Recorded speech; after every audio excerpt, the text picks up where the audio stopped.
Hola a todos, esto es A 30 Teclas por Hora, el podcast semanal donde aprendemos juntos escribiendo. Soy Manu. Soy Miguel. Y yo soy David Gil. Y hoy el papel de Carmelo lo representará un T-800 venido del futuro para matar al Carmelo del pasado. Que no va a poder estar hoy aquí, pero yo sé que le apetecía mucho grabar este programa. Hoy vamos a hablar de un tipo de subgénero narrativo muy específico, la novela histórica. En este las historias se sitúan en un trasfondo histórico real que suele tener importancia en el desarrollo de los acontecimientos que se suceden, aunque el argumento particular tiende a ser ficticio. Asimismo, también sus protagonistas pueden ser reales o inventados y lo común es que se vayan entremezclando, que es parte de un poco de lo que dota de interés a la obra, pero no tiene por qué ser así. Como este es un tema en el que triar bastante y del que no sabemos mucho, volvemos a contar con la presencia de David B. Gil para ayudarnos a entender mejor cómo se desarrolla. ¿Qué tal, David? Pues nada, muy bien, encantado de volver a estar aquí con vosotros para hablar además de un género literario que me encanta. Así que... Pues nada, vamos a ponernos con ello. Voy a lanzar mi primera pregunta y va a ser para ti. A ver, ¿dónde se encuentra el equilibrio entre ser fiel a los eventos históricos e introducir una trama inventada? Es decir, ¿hasta qué punto nos podemos tomar licencias también sin dejar de ser fiel a esta parte de la historia, ¿no? Bueno, yo cuando me preguntan por esto, yo siempre digo que del concepto novela histórica, como autor, a mí de las dos palabras la que más me atañe es el de novela. O ficción histórica, lo que más me atañe es ficción. La parte de la historia, yo no soy historiador. Con lo cual, yo utilizo la historia como un recurso, una herramienta narrativa más, como el trasfondo de mis historias. Y... en este aspecto, bueno, como ya os podéis imaginar, por ejemplo, El guerrero a la sombra del cerezo es una historia completamente inventada, los personajes son inventados, los elementos históricos se encuentran en el trasfondo de la novela y sobre todo en el paisaje cotidiano costumbrista, que en el que ambienta la historia, que se va definiendo a través de la novela. Pero en el caso de los autores que novelan hechos históricos, que eso es algo que yo no he hecho, sí, supongo que es más delicado. O sea, supongo que es más delicado porque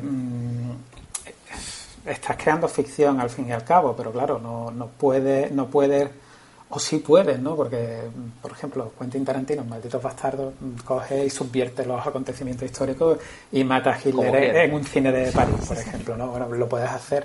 Sí. Pero es que yo creo que realmente los autores de novela histórica o de ficción histórica, el espectro es muy amplio. O sea, puedes intentar ser muy fiel a la historia y novelar la historia, o puedes utilizar la historia como un elemento narrativo a tu conveniencia, que es lo que yo prefiero hacer, la verdad. Claro. Pero es que, hombre, hay una diferencia entre la ucronía, ¿no?, y lo que es la novela histórica. Yo lo que entiendo por un lado, ¿no?, es que cuando un lector, cuando un autor dice esto es novela histórica, ¿no? Es decir, más o menos te está diciendo, he hecho una labor específica de investigación sobre las circunstancias del momento y vas a aprender un poco sobre un momento histórico al que le hemos dado pues este trasfondo, ¿no? Claro, por eso yo creo que existe ahí esa peligrosidad, ¿no? Porque mucha gente va a mirar más con lupa, sobre todo estos siempre hay esa serie de aficionados, ¿no?, que te dicen, me encanta esto y van a revisar con mucho más detalle si es fiel o no es a cómo se desarrollan los hechos, ¿no? Sí, hombre, es cierto que cuando tú escribes novela histórica o cuando se pone a lo que es escrito la etiqueta de novela histórica, porque es una etiqueta que no te... O sea, tú como autor lo que quieres es contar una historia y luego ya es el editor o el librero el que se encarga de ponerlo en una casilla o en otro, ¿no? Para mí El guerrero a la sombra del cerezo es una novela mucho más de aventura que novela histórica. O sea, puede tener más puntos en común con Canción de Hielo y Fuego, por ejemplo, que con Yo Claudio. Está más cerca de lo que sería una novela de aventuras que de lo que sería una novela que recrea hechos históricos. Pero bueno, es cierto que cuando tú decides ambientar tu historia en un momento, tu relato en un momento de la historia real, estableces un pacto con el lector, un pacto tácito de que por lo menos el trasfondo que le estás mostrando tiene que tener una cierta fidelidad a la realidad de ese momento histórico.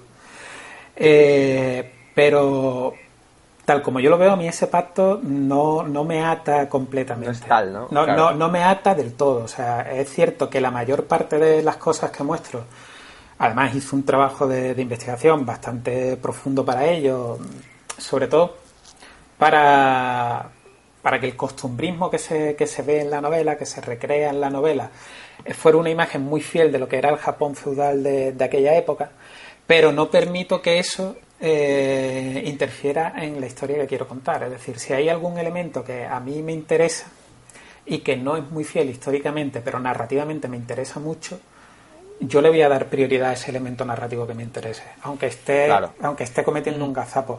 Porque yo siempre digo lo mismo, las novelas históricas no son buenas para aprender historia. Si tú lo que quieres aprender historia, claro, si tú quieres aprender historia, pero es un libro de verdad. Tienes que recurrir a los manuales de historia. Claro, tienes que acudir al trabajo de un académico. Un escritor es un trilero, o sea, es un mentiroso, es un ficcionador, y no te puedes creer todo lo que un escritor te cuenta.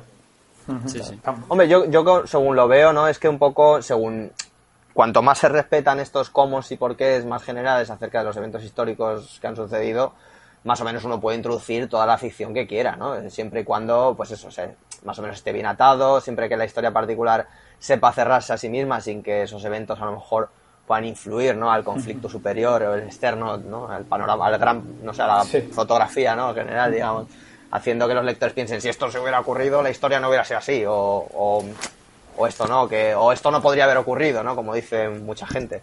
Claro. Hombre, yo claro.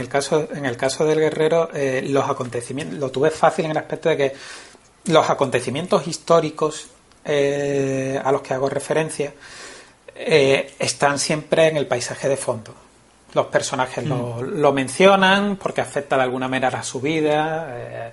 Por ejemplo, ahora me viene a la mente una conversación que hay en la novela entre dos mercaderes que hacen referencia al inicio de un conflicto en un feudo en concreto. Ese conflicto era real, ¿vale? Pero bueno, lo único es que se cierran las fronteras y a ellos les cuesta más cara la mercancía porque es más difícil que les lleguen, ¿no? Hasta la zona suya. Es decir, mi relato no influye en personajes históricos reales ni en acontecimientos históricos reales. El Guerrero a la sombra del cerezo entronca más en lo que se refiere al academicismo histórico, en lo que es la recreación de la sociedad japonesa de la época, lo que es el costumbrismo, lo que se llama el costumbrismo en literatura. Claro. Y ahí sí hizo un trabajo bastante exhaustivo y bastante complicado, porque lo más difícil a la hora de documentarte es sobre el costumbrismo. Es más fácil aprender sobre qué generales participaron en una batalla, en la batalla de Sekigahara, o cuánta gente murió, qué consecuencias políticas tuvieron. Eso es fácil de encontrar. Lo más difícil de encontrar pero cómo hablaban y qué decían y qué cómo se comportaban. Por ahí, claro. Sí. Exactamente, porque además en el costumbrismo, lo que es el retrato de la cotidianidad, el retrato histórico de la cotidianidad, hay muchas conjeturas, pero nadie estuvo allí realmente. Y de lo cotidiano no se suelen hacer crónicas, o sea, de los grandes eventos, de las sucesiones al trono imperial, de eso sí hay crónicas, pero de lo que se servía en una posada de camino, de eso no hay crónicas. O de cómo era el aseo personal, normalmente no hay crónicas, o sea, de una serie de elementos que al final, para ser capaz de reconstruirlo, tienes que investigar mucho. Tienes que recurrir a veces a ficciones, ¿no? a relatos, a obras de ficción que se escribieron en aquel momento. Entonces, sabes que cuando está describiendo a lo mejor lo que era el servicio que prestaba una geisha, en aquella época no había geishas, pero bueno, lo que todavía no habían aparecido, pero bueno, lo que eran las damas de compañía, cómo se comportaban, pues normalmente es más fácil encontrar una descripción de ese tipo en una obra de ficción que en una obra histórica, porque no solía haber ensayos sobre eso. Dime. Me hace gracia esto que dices de las geishas, porque precisamente el hecho de saber que haya o no geishas en ese momento es una de esas cosas que da capas, ¿no?, a la historia. O sea, que es lo que hace decir, anda, pues fíjate, no había geishas en esta época. No, claro, o sea, si yo hubiera introducido una geisha en un relato que se ambienta a finales del siglo XVI, hubiera cometido un gazapo histórico. Entonces sí, y eso... con eso sí he tenido mucho cuidado. Vamos a ver, cuando yo más fuerzo lo que es la realidad histórica es en algunos elementos. Por ejemplo, en mi novela hay un personaje que es Yukie Endo, que es una comandante samurái, es hija de una familia samurái, y a ella se la permite desarrollar una carrera militar, a pesar de ser mujer. Sí. Bueno, eso en el Japón, y además se da la circunstancia incluso de que Yukie comanda a hombres. Eso históricamente era bastante improbable, pero no imposible, porque hay algunos casos excepcionales a lo largo de la historia de Japón en el que hubo mujeres samurái como Tomoe Gozen, que guerreó, fue a la guerra y comandó a hombres. Entonces yo me agarro a esas excepciones para mi relato. Para decir, esto podría ser, ¿no? Claro, esto podría ser, no. Es decir, es verosímil, improbable, sí, pero es verosímil. Pero nadie te puede coger y decir, esto no hay precedente, ¿no? Claro, esto no podría haber sido. Claro, o esto no es imposible, claro. No es Tomoe Gozen, no cogió el creador hablando de, como hemos hablado de la otra vez, de manga y tal, de Nobuhiro Watsuki. No es esta mujer la que cogió a lo mejor él para presentar su personaje de Tomoe, no sé si sabéis eso, pero... Sí, probablemente. Es que el personaje de Tomoe es un personaje histórico muy potente en Japón, o sea que los japoneses lo tienen muy presente. Stan Sakai en Usagi Yojimbo también lo utiliza, y bueno, de hecho es que Tomoe llega a nosotros como personaje literario, porque los primeros registros del personaje de Tomoe Gozen está en el Heike Monogatari, que es una gran historia épica de la tradición oral, que narra el conflicto entre el clan Minamoto y el clan Taira.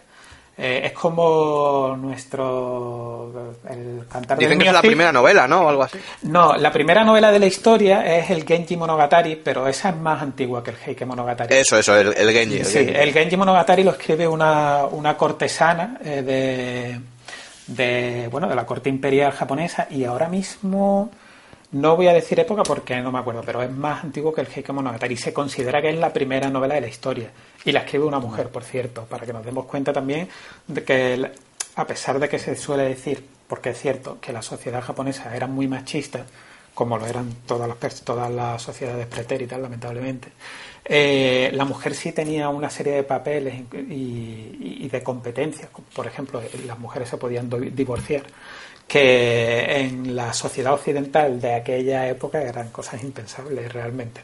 Pero bueno, es cierto, volviendo a lo que comentaba antes, que esfuerzo un poco algunos elementos, porque a mí como narrador se me haría muy extraño escribir una novela hoy día en la que no hubiera personajes femeninos que tuvieran un papel prominente en el relato. No, claro, efectivamente. Si yo me hubiera limitado solo a la veracidad histórica, pues probablemente hubiera tenido que escribir una novela en la que solo hubiera hombres, porque las mujeres tenían un papel menos activo en la sociedad de aquella época. Claro. Se las recluía más en lo que era el ámbito del hogar o a determinadas funciones en el ámbito de la corte, pero a mí como creador, como escritor contemporáneo moderno, no me interesa escribir una historia en la que no haya mujeres con un papel potente. Entonces además es eso, ¿no? Coger un poco ese precedente, claro, que puede funcionar para poder incluir esta parte que tú quieres narrar de una manera determinada. Exactamente. Es que estoy viendo un ejemplo que es que estos días ha sido muy, muy, muy polémico, que ha salido el tráiler del Battlefield 5. Y en el tráiler de Battlefield 5 hay una mujer en la Segunda Guerra Mundial.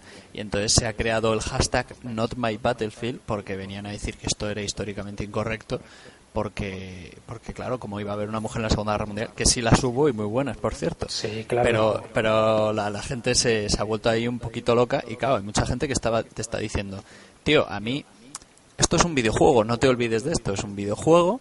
Y por otra parte, yo qué sé, el Assassin's Creed te mete más en una sociedad medieval que el videojuego último que ha salido, el Kingdom Come Deliverance, que es de una sociedad medieval en la que si tú saltas 3 metros te partes las piernas y te gastas todo tu dinero en ir a un médico y no puedes avanzar en el videojuego. Claro. Y entonces, claro, no te olvides, es un videojuego, entonces no le des una importancia que no tiene, porque es un poco...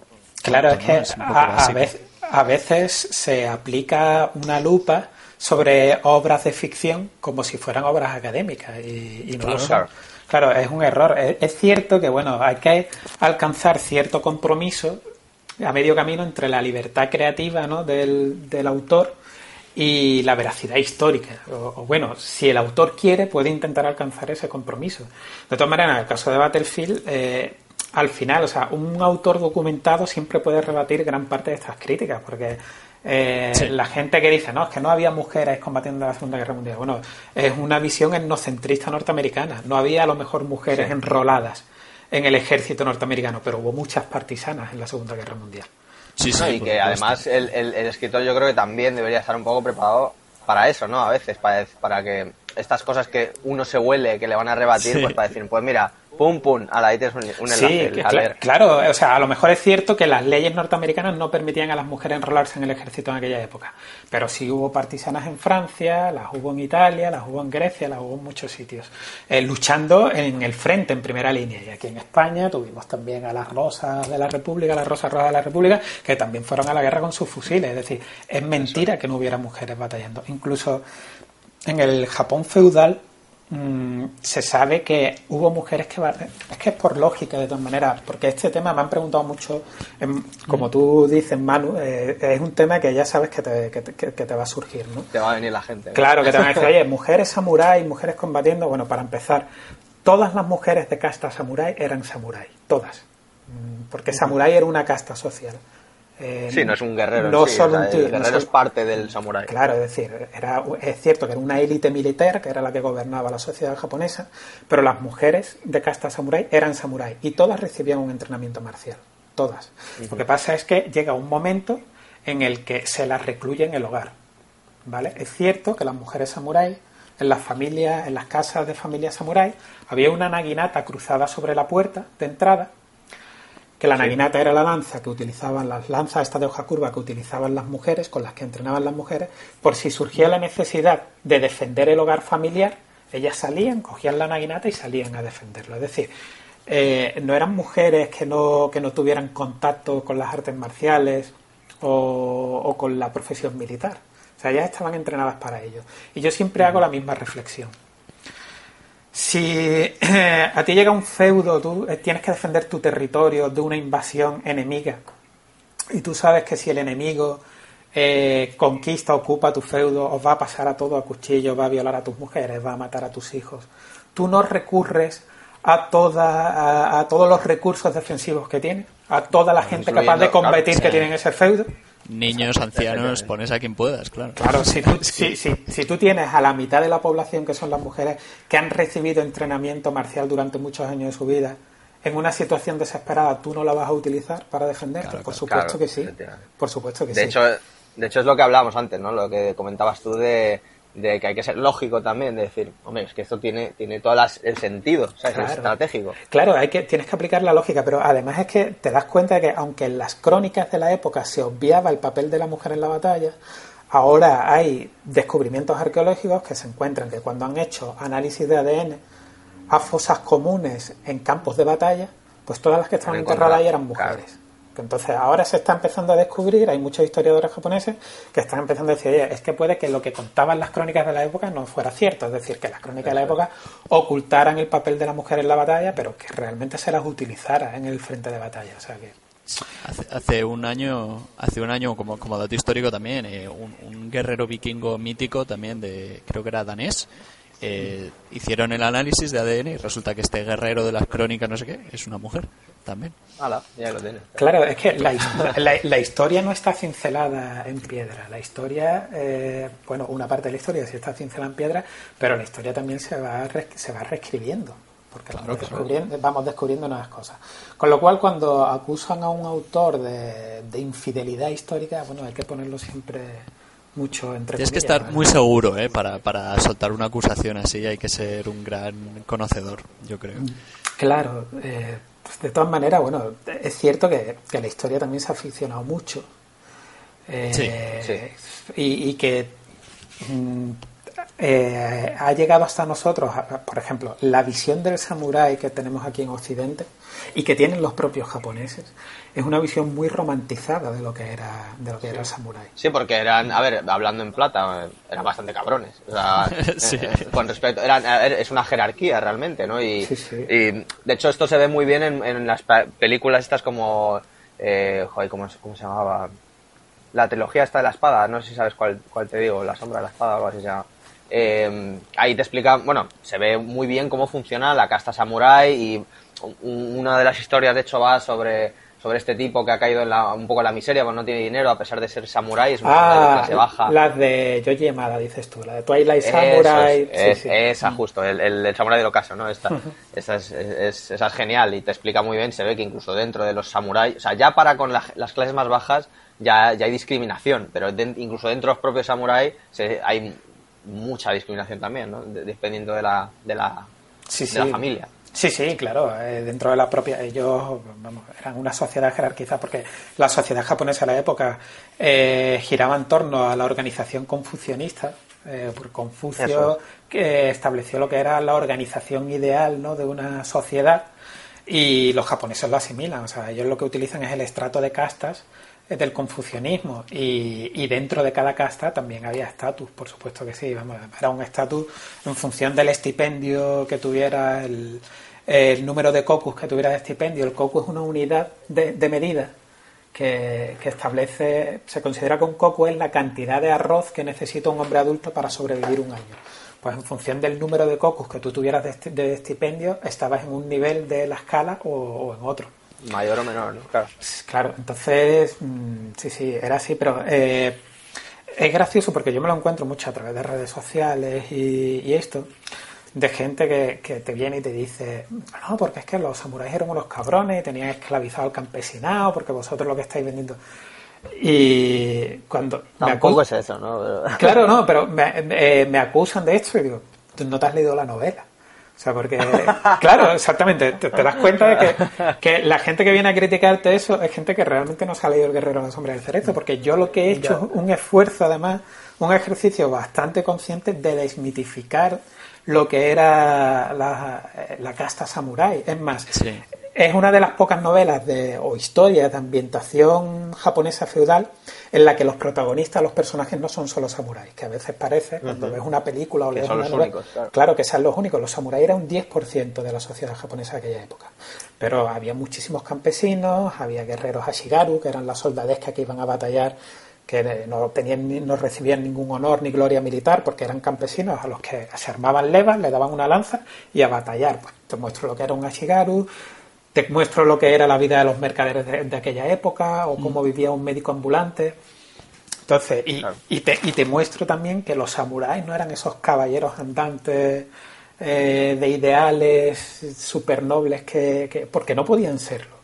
Porque cuando tú vives en una sociedad, hay que tener en cuenta que la casta samurái es una de las élites militares más refinadas de la historia, porque son gente que se llevaron siglos matándose entre ellos constantemente. No conocieron un periodo de paz hasta que Ieyasu Tokugawa se convirtió en shogun e impuso la paz del shogun.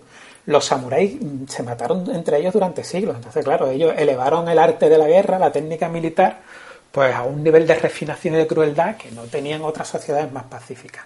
Pero cuando tú estás en guerra, cuando o vives tú o vive tu enemigo, tú no entiendes ni de nobleza, ni de códigos militares, ni de bushido, ni nada. Tú haces lo necesario para vivir un día más. Y esa era la realidad de la casta samurái. Bueno, chicos, moviéndonos un poco hacia adelante, os quería comentar una cosa porque me hace bastante gracia relacionada con la próxima pregunta que os quiero hacer. Hablo mucho yo de Aaron Sorkin porque me parece un tío muy majo y me gusta cómo trata el tema de la guionización, ¿no? del cine y todas estas cosas. Y él decía que no todas las historias en esta vida son dignas de contarse en una peli o una novela, porque en muchas ocasiones gran parte de estas no tienen chicha o materia sobre la que se pueda edificar, ¿no? O sea, en el nivel, en el sentido histórico, ¿no? Me hizo bastante gracia porque comentaba específicamente el caso de Houdini, el mago, que dice que al parecer mucha gente a lo largo de la historia había tratado de contar la historia real de Houdini sin éxito. Y es que resulta que por lo visto su vida era un coñazo, vamos, así hablando en plata, que puede sonar así a que, ay, es un mago y el truco, ¿no? Del escapismo que hacía, pero que en realidad nunca experimentó, aparte del tema de este truco, ¿no? Que nunca experimentó situaciones de tensión ni nada remarcable que pueda ser contado, ¿no? Entonces me hace gracia esto. En ese sentido, ¿cómo crees cómo narramos una historia real teniendo en cuenta que históricamente parte de ella se compone en elementos menos atractivos que puedan ser narrados?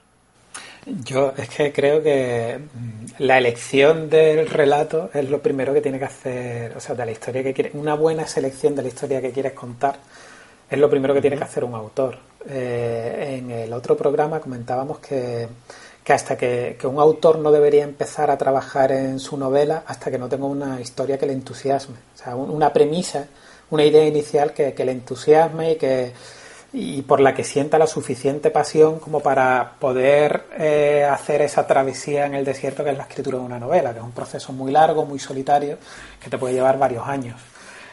Pues yo creo que a la hora de novelar la historia o de novelar la biografía de un personaje histórico tiene que ser lo mismo. Tienes que encontrar un personaje que te apasione lo suficiente, que tenga una vida lo suficientemente apasionante como para sustentar lo que es todo el trabajo del autor. Porque además, si el autor no está apasionado por esa biografía que está contando, es difícil que el lector se apasione. Empezamos mal. Sí. Claro, o sea, es difícil que el lector se apasione por esa lectura.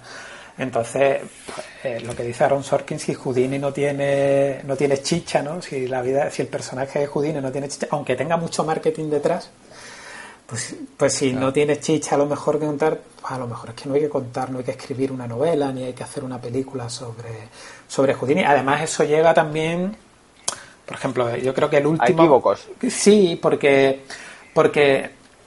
esto lo hace mucho Hollywood, ¿no? Hollywood, siempre que hace un biopic, siempre te dicen, si ahora vamos a tener el de Queen, ¿no?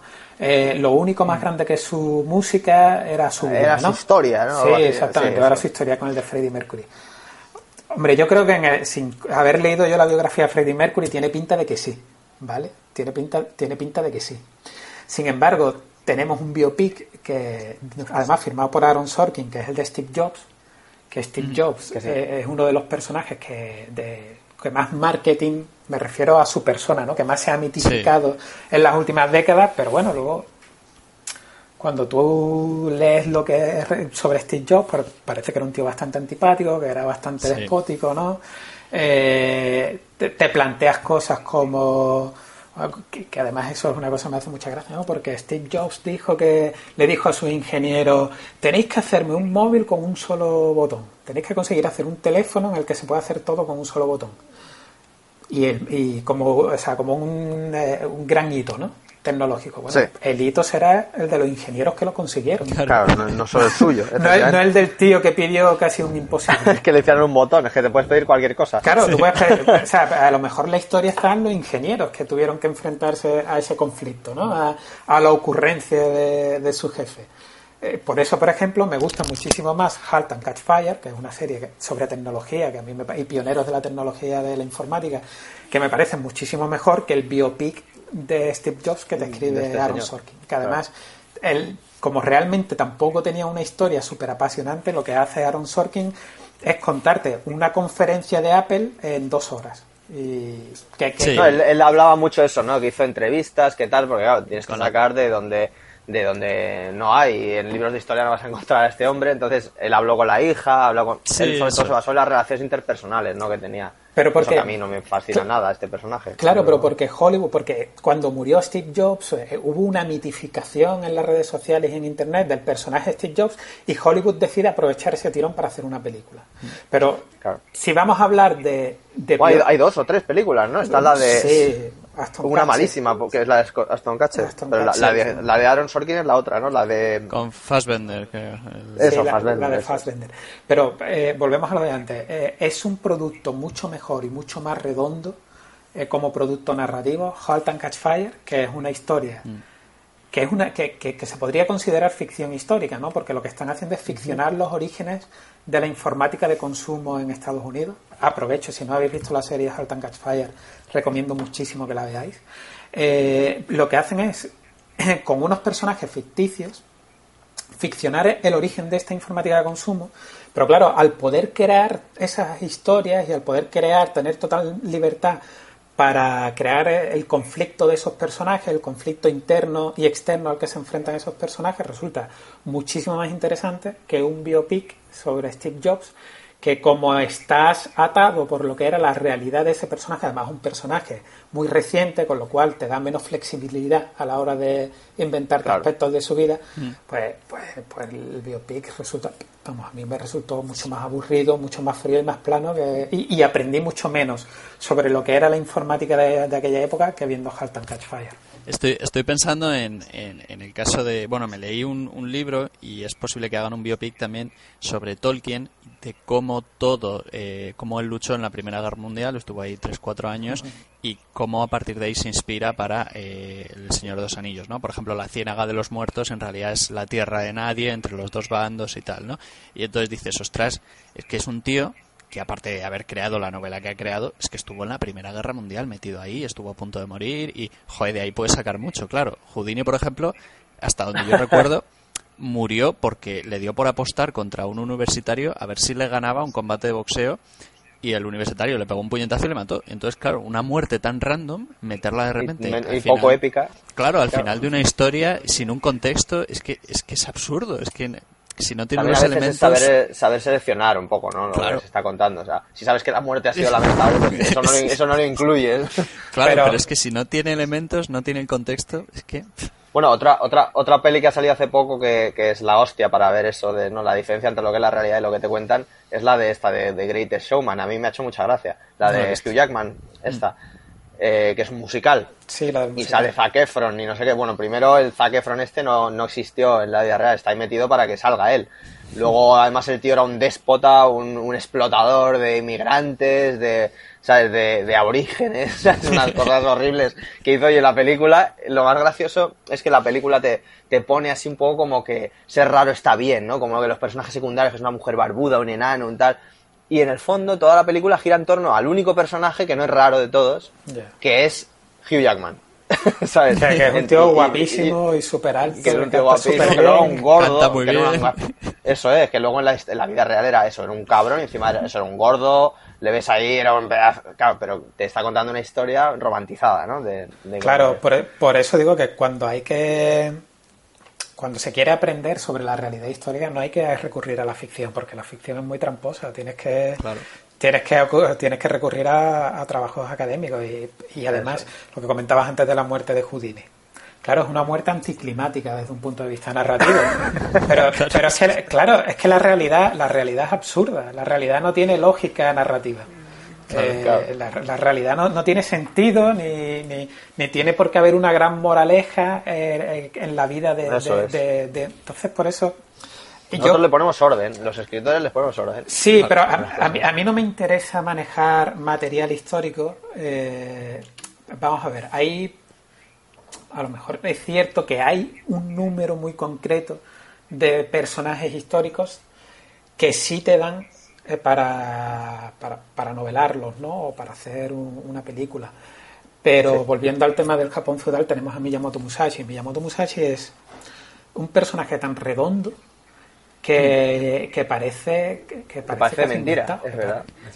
Que parece casi mentira. Es más, es tan redondo que yo empiezo a dudar que quizás sí que sea en gran parte mentira, ¿sabes? Porque... Hombre, un poco como el Cid. El Cid también es parte leyenda y parte... Claro, hay que tener en cuenta, además, cuando tú lees lo que es las crónicas históricas del Japón de aquella época, es muy complicado porque se mezcla mucho lo que era la crónica histórica con la ficción, es decir, con la leyenda, sí. Claro, luego él escribió además sus propias cosas, como el libro de los 5 anillos, ¿no? Que empieza con eso, ¿no?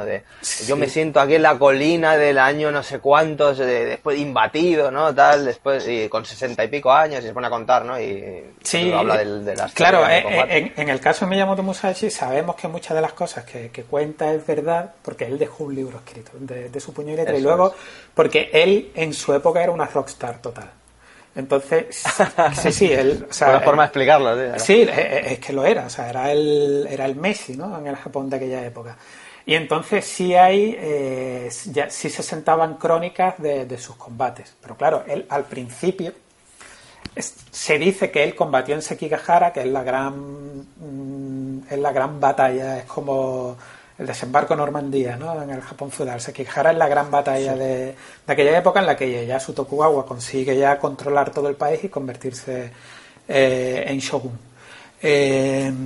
Se dice que él combatió en Sekigahara. Parece que eso está más o menos probado. También se dice que su primer duelo, él era un samurái rural de muy baja extracción social, y su primer duelo a muerte lo gana con 13 años. Ah, sí, me acuerdo de eso.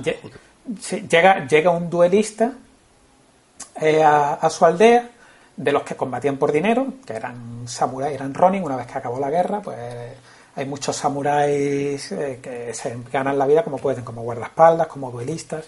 Y llega uno de estos duelistas y ofrece dinero al que consiga derrotarlo, y Miyamoto Musashi, con 13 años, se enfrenta ahí y lo mata. Bueno, en aquel momento Miyamoto Musashi todavía no era Miyamoto Musashi, con lo cual nos tenemos que fiar de lo que se dice de él, ¿no? O de lo que él mismo cuenta de sí mismo. Que además son cientos de años para atrás, o bueno, son 200 años, una cosa así, ¿no? Casi menos de 200. Bueno, con lo que no, pero forma la que la historia... No, pero se da la circunstancia de que sí como Miyamoto Musashi acaba convertido en un personaje tan popular en su época, sí ya hay un registro de las cosas que él hacía y esto antes de... Bueno, y que cuando te lees el libro de los 5 anillos, te das cuenta de que eso lo ha escrito una persona con una vida y con una experiencia vital que no tiene ningún otro. Por ejemplo, si alguno de los oyentes está interesado un poquito, ya no solo aprender en lo que era el Japón feudal de aquella época, sino en la filosofía de vida que creó un personaje histórico bastante peculiar, que le eche un vistazo al libro de los 5 anillos, porque funciona casi como relato épico, casi como libro de filosofía, y también tiene una serie de enseñanzas que son de las pocas que realmente sí son aplicables a lo que sería nuestra vida cotidiana de hoy día. O sea, Miyamoto Musashi no es un vendemoto, o sea, realmente te está hablando de la experiencia. Y es uno de los libros de autoayuda, aunque es un libro pseudohistórico, un libro se puede leer también como un libro de autoayuda, que realmente encierra algo de verdad. Claro. Bueno, chicos, pues oye, vamos a ver si tenemos la segunda parte de esta, porque nos hemos dejado con un montón de cosas ahí en el tintero. Sí, sobre todo de documentación y demás, que eso también nos va a llevar mucho. Tema, sí. Pues a ver si hacemos la segunda parte, si le apetece ir. Bueno, vamos a pasar eso al libro de la semana. Este va a ser pues el que hemos estado hablando, que es El guerrero de la sombra del cerezo, que es la que a día de hoy, por lo visto, sigue siendo la ficción histórica más y mejor valorada de Amazon, ¿no? ¿Qué nos cuentas de ella? Pues bueno, El guerrero de la sombra del cerezo es una ficción histórica, como hemos estado hablando, ambientada en el Japón feudal, pero aunque es una novela en cuanto a la historia 100% japonesa, es decir, todos los personajes son japoneses, no utilizo porque decidí evitarlo de manera consciente. Esa figura, siempre que se escribe sobre Japón desde Occidente, siempre se utiliza la figura del occidental que llega a Japón como personaje vehicular, ¿no? Que te muestra esa visión. El extranjero. Claro, pasa en el último Samurái, en Shogun, exactamente, ¿no? Ese personaje occidental fascinado ante lo exótico que va descubriendo Japón, y la visión de ese personaje es la que se utiliza para vehicular la narración, ¿no? Y para presentar el país al lector a través de esos ojos. Yo eso lo intenté evitar.